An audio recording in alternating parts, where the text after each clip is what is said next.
before any brightly lit storefront, before the sound of a purchase being completed, before even the touch of a new object in our hands. A story was already in motion. Every day, things appear. They arrive ready, organized, packaged. They fulfill a function, occupy space for a while, and then they disappear. But nothing simply appears, and nothing simply vanishes. There's a path. For a long time, this path was described in a simple way. A logical sequence, almost elegant. Extract from the earth. Transform. Transport. Consume. Discard. A clear system. Direct. And seemingly efficient. This flow was given a name, the materials economy. On paper, everything seems to work. But the real world does not live on paper.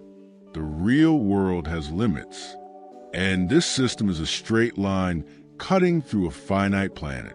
Sooner or later, that line meets resistance. When we look more closely, something becomes clear. The story is incomplete. One essential element is missing. People. At every stage of this invisible path, lives are involved. People who work, people who decide, people who bear the consequences. Some voices shape the system. Others simply adapt to it. At the top, there are structures created to organize and protect. Governments, institutions, rules. At least that was the intention. But over time, another power grew. Silent, accumulated, difficult to confront. Corporations crossed borders, surpassed nations, and began to influence decisions that once belonged to the collective. And when the balance shifts, the entire path shifts with it. So the story begins at the beginning. Extraction, a neutral word for a profound act. Taking from the earth what took millions of years to form. Clearing forests, tearing open mountains, drying rivers. At first, this happens far away, out of sight, in territories that rarely appear on screens. But the effects accumulate. Resources diminish. Ecosystems weaken. Communities lose their foundation, their livelihood, their future. The first limit is reached. There is no infinite matter. Then comes transformation, the stage where resources become products, where energy, chemistry, and speed converge. Here, efficiency is celebrated, but something invisible exists in this process. Substances that do not disappear, residues that remain in the air, in the water, in the body. And those closest to these factories feel it first.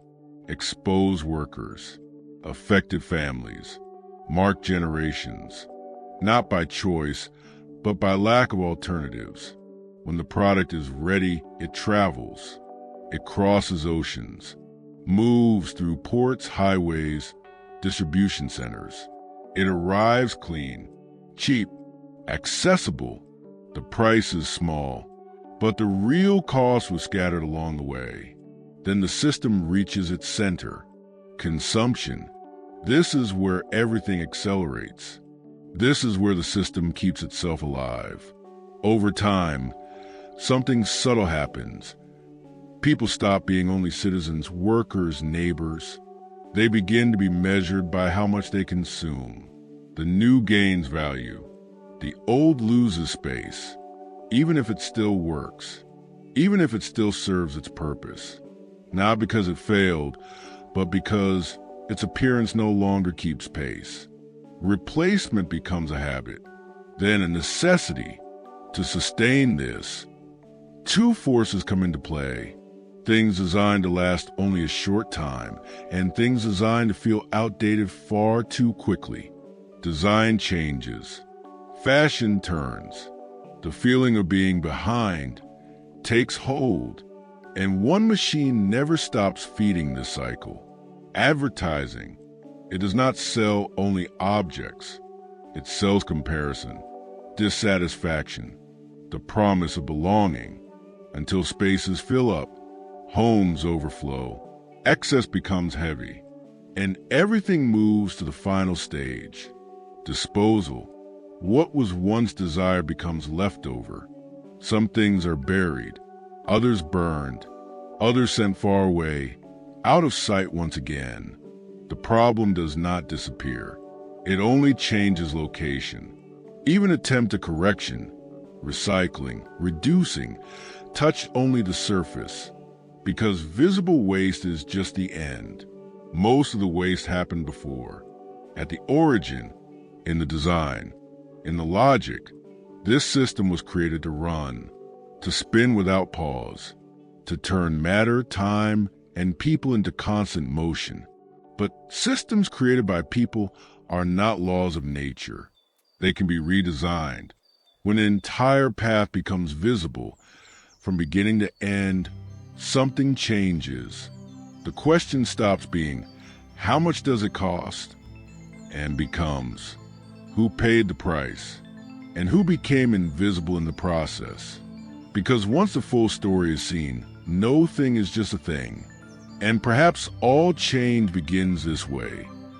Not with a grand decision, but with the courage to see what was always outside the frame.